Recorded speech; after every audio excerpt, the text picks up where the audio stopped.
다음 소식입니다. 보안 수사권을 포함해서 검찰의 직접 수사권을 전면 폐지한 형사소송법 개정안이 오늘 국무회의를 통과했습니다. 이재명 대통령은 수사와 기소 분리는 사필 규정의 필연적 조치라며 거부권을 행사하지 않았습니다. 강진원 기자의 보도입니다.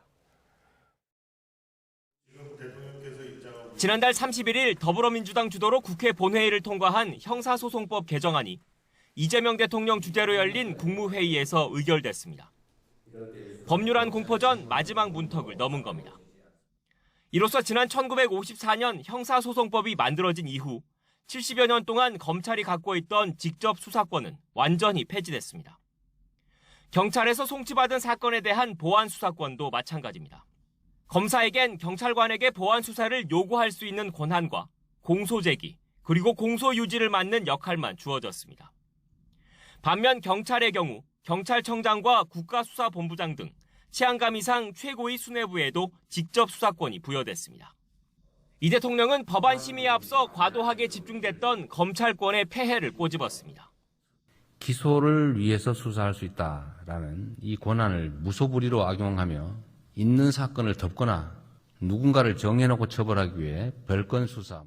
수사와 기소 분리는 비정상적 형사사법 시스템을 정상화하는 첫 출발이라며 형소법 개정안에 대한 제2요구권, 즉 거부권을 쓰지 않았습니다.